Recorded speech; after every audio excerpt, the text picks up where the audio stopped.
Night has fallen in the capital of El Salvador, and we are riding along with the National Police under the cover of darkness as they go out on patrol. You like your job? Yeah, I like it because, you know, you help people. You help people here. But at the same time, in this country, it's dangerous. Officer William Zaldivar, full-time officer and college student, has been on the job for only 2 years. What goes through your mind? I mean, do you think that any night you could get killed out on the streets? Yeah, it could happen in every time, you know.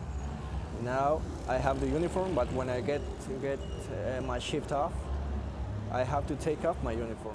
Officer Salvador patrols the streets wearing a uniform that's gotten 10 officers killed so far in 2019. The year before, 32 officers lost their lives in a country with the same population size as the state of Maryland. Gang members follow police officers after their shift to catch them off guard. For them, it's not just about killing their victims, but it's also about the way they kill. Maybe once a week, maybe daily. You're saying up to once a week you can hear of somebody getting decapitated? Yeah. This local pastor, who won't give us his real name, you'll understand why in a moment, knows a lot about how gang members kill.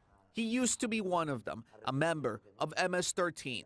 Now, a self-proclaimed evangelical Christian, hoping to help kids leave gang life behind. We met him at his church at the Las Palmas neighborhood. I would say about 15, he tells me, about the number of people he has killed. He started participating in homicides when he was just 8 years old. He tells me most of his victims were rival gang members, and specific hits he was ordered to do. There's still hope for gang members, he tells me, to turn their life around, repent, and through religion, start anew. This is the violence pushing Salvadorans to the north.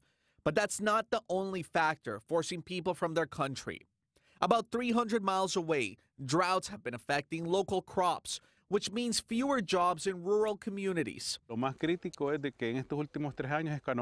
last 3 years have been critical. Francisco Cázares tells me he is in charge of a number of fields that have implemented new measures to battle what he calls a dramatic change in climate. This is one of the large farm fields that is here in the El Zunca neighborhood of El Salvador. As you can see, this is a pretty large field. There are a lot of farm workers right here. What they've told us is that they don't want to leave their communities. As long as there is work here, they will stay here, but climate change is starting to force some of them to migrate.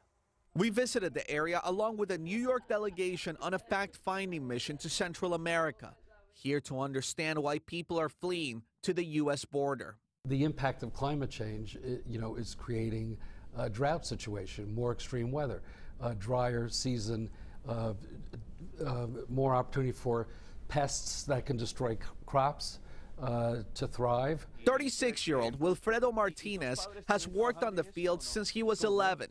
Where his father and grandfather also worked. There are a lot of us who want to work, he tells me, but warns. The crops aren't getting better. Workers looking for a way to survive. For many of them, that means the U.S.